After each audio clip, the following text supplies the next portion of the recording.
Now, when it comes to money, the best thing you can do is make sure, your money works for you. Now, joining me on set is Kennedy Monyoncho. He's the director at Wealth Financial Services to share, practical tips on smart investing and growing your wealth. Welcome to you, Bwana Kennedy Monyoncho. Thank you. Thank you very much. Yeah, and it's the best way to start 2026, I guess. Actually, we have started last year. Yeah?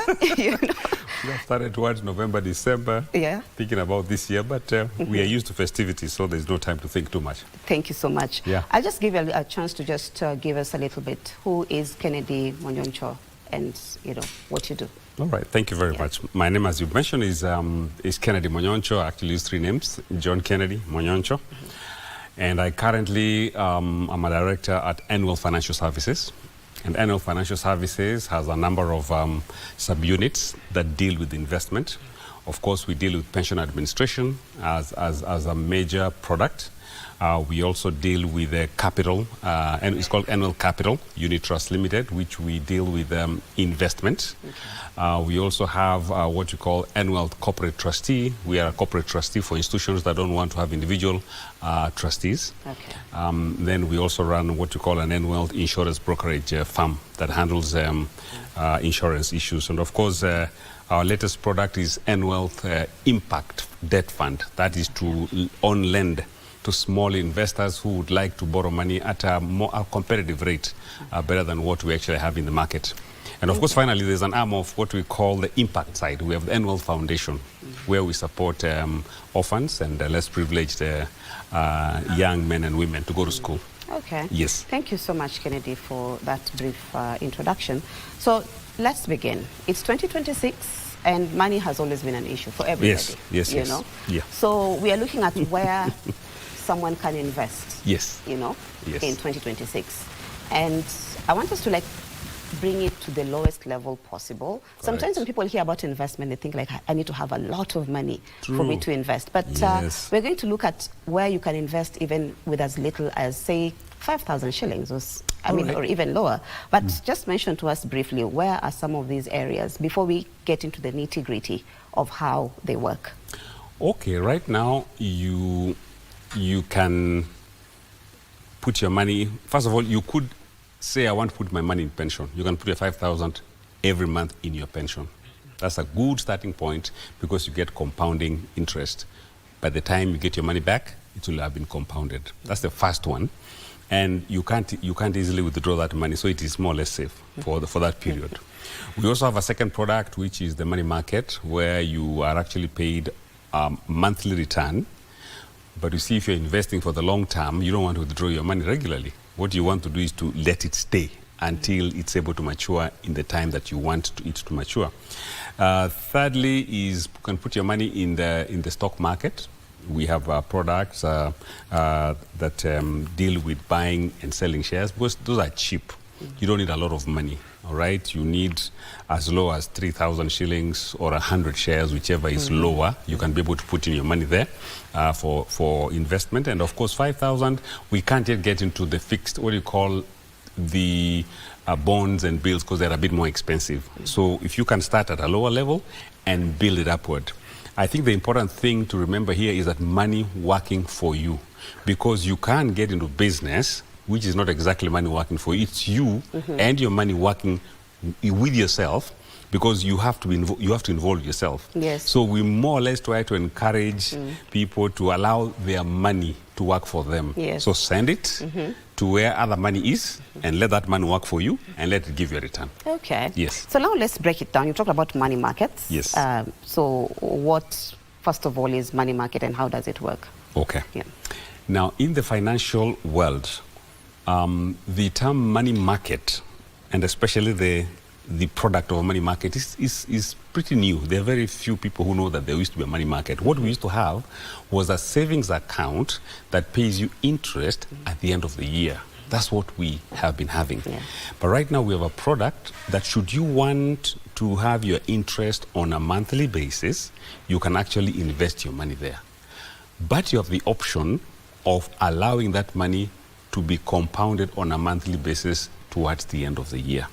So all it does, it's a money market, okay? It's a money market. You buy some unit trust in the money market and you allow that money to grow on a monthly basis up to the end of the year. There is flexibility.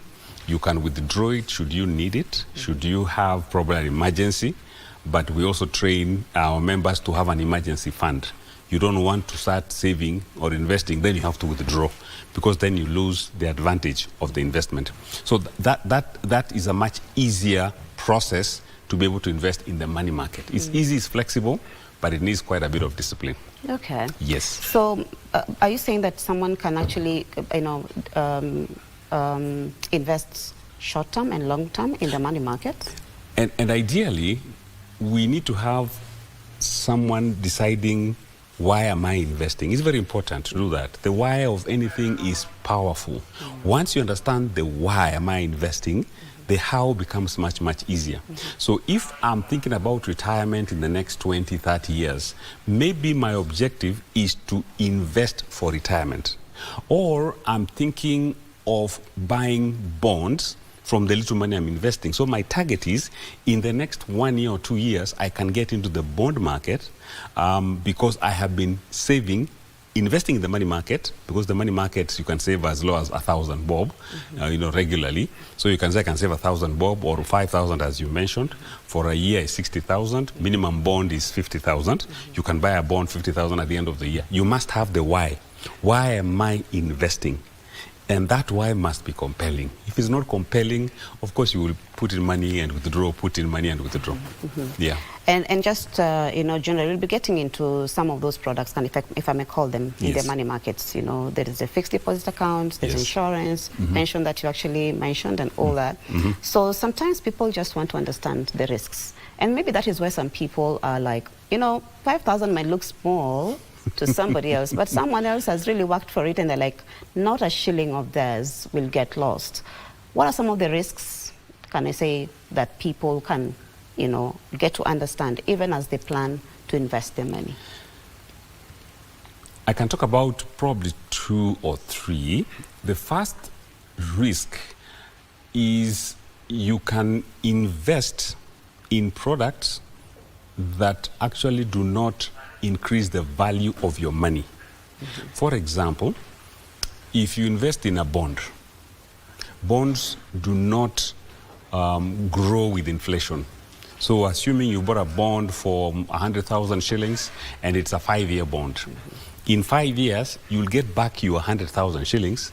That 100,000 will not have benefited from the, the growth or the devaluation of the shilling. Granted, you will have received the interest payments every 6 months, but then at the end of the period, 100,000 which you invested today is the 100,000 you'll get in 5 years, but the value will have actually reduced. Now, sometimes we don't see that because we are not financially astute, so we don't even calculate that. So we say, no, so long as I get my money back, I'm okay. I'm okay with that. That's a bigger risk, but in terms of losing money, I think our market has really stabilized. The thing people need to be careful is where you are promised very high returns. Where you see very high returns, I think it's good to always ask questions, understand the product that you are being given in the market before you venture in. That's where people normally lose money. It's not in the traditional products that we generally have. I mean, it's also known that you may invest and you may not get as a high return as you want. And that really varies within the market depending on the institutions that are in the market. So, we at the beginning of this talk or this interview, we said that we're going to target the lowest, person who can invest the lowest that they can. So just tell us, so for instance, I have about 5,000 shillings. Between fixed deposit accounts, insurance, pension and all that, how can someone best make use of as little money as they have? Now, the beauty about money, there's no little money. The beauty is the appreciation that if money managed well, it will grow. So whether it's 1,000 shillings, whether it's 2,000, 4,000, 5,000, that money will grow. And specifically if it's compounded. Now, let me give you an example. Assuming that you're talking about 5,000, I wouldn't want to go into a fixed deposit if I have got other products that can help my money to grow. All right? I can decide that 5,000 I can go buy bonds, but it's not enough to buy a bond. Yeah. But it's enough to put in a money market. It's enough to buy stocks. All right? So what I will do is that I will take that 5,000 and I can put it, for example, right now I can say, I want to be a bit of flexibility. So let me put it in the money market. Because pension, once you put it in, it's until you retire. It's a good practice for many of us because we're always spending the money, right? I can put it in a pension fund. So let's assume we put it in a pension fund, giving you an interest of, say, 10% per year, and you're putting in 5,000. I can assure you that in 10 years, you'll have about 960,000. In 20, you'll be shocked, 3.4 million. Because of the compounding interest. And it looks very small, 5,000 shillings, but that's why it looks small and therefore you spend it, because it looks small. All right? So the encouragement is there is no small money. If you want it to be compounded, go to the money market, don't withdraw it, let it continue to grow on a monthly basis, or you can just buy a pension product. If you have got 20, 30 years before you retire, you'll be surprised how much that money can make money for you. So avoid saving. Saving is okay, all right? But saving doesn't set you free and doesn't allow your money to work for you. It's good for you to see, I can see my money, yes, I can see my 50,000, I can see my 100,000 in the account, but that doesn't help you. It is how much you invest that actually helps you in the long run. And that's why we say, when money works for you, what happens? It generates interest. It is the interest that gives you what we call passive income, all right, instead of eating everything else that you have in terms of investment. Okay. Yes. And so the other place that maybe a few people, but I guess a lot of people also think they could invest in is buying shares. Yes. With the Nairobi Securities Exchange. Correct. So buying shares. So how does that work? And there's always this thing of people thinking like, maybe in 3 months' time I could actually get, the money that, the profit that I need, or something of that sort. Yeah. Now, you can, there are about 3 ways I think you can trade shares, or you can buy and sell shares. And shares, as I mentioned, they are cheap. You can buy as low as 100 shares or as low as 3,000, and you can do that on a regular basis. You could either identify a brokerage institution or an investment bank that can actually buy shares for you, or you can do the trading yourself. You can open an account and be able to trade at the Nairobi Securities Exchange. Or finally, you can do what we call purchasing unit trusts. For example, some of the products that we have in NWealth is that you can buy a unit trust for shares. So what you benefit from economies of scale, where many people are putting in their money, so you are able to buy units, or small, it's like a small piece of a cake you're buying of shares, so that you have professional investors for you, and also you take advantage of economies of scale where you can invest and get a much higher return. All right? So these are 3 ways you can trade in the stock exchange. Now, stock exchange is not, or stock market, or trading in shares is not magic. It is high risk, we say, and it's also high return. For example, the end of 2024, now we are doing the calculation for 2025, is the return on shares was over 30%. Whereas when you look at bonds, the highest probably was the 18%, as it were. So, but there's no guarantee that you'll actually get the 34%. So when people invest in shares, my advice is that have a long-term view of shares. In fact, science has shown, and even research, that in the long run, shares do much, much better than many other products. But it must be the long run. Give it 10, 15, 20 years. You'll be surprised the kind of return that you can be able to get from trading in shares. Yes. And then apart from just the shares, you also have, is insurance a good place somebody can put their money? Insurance has got products that are very good. For example, the education product. If you want to get the education product, you can go for insurance. But you see, insurance is good to protect your assets also. There are many who have never imagined that you can get domestic cover. As you actually invest, you're actually protecting your assets. And protecting your assets is part of your investment. I mean, assuming there's a fire in your house, what does that mean? It means the little money you had saved, you'll go withdraw and start buying the domestic goods that you needed. If you had insured it, you'd actually have protected your assets, and therefore there is no loss on your side. That is the big thing about insurance. Now, it's important to have the medical cover. That's very important because it protects you. Domestic cover, it protects you. Insurance is good for protection. But if you also would like to use it, because they have different products that you can use, especially the education. I love the education because then you can actually plan for your children and actually invest for them. And the product always grows. It's linked to inflation. It can be adjusted as it moves on. So it is a good place, but it must have a very specific purpose also. Otherwise, it's not one, because once I've put money in insurance, I can't get it out. There's a minimum period for you to remove your money. The best that can happen is that if you can have your money and control it, that is the best thing that can happen in your own life. That I have money and I determine where I spend it. I have the freedom to spend when I need to spend, how I need to spend, without actually being overrun by money. And that is the best investment anyone can do for themselves. Learn how to manage money. Because if you do, money will be a slave for the rest of your life. Yeah, and just like you've said, you can invest as little as 1,000 shillings probably somewhere. Yes. So it's not like a 500 or 1,000 shillings is little money.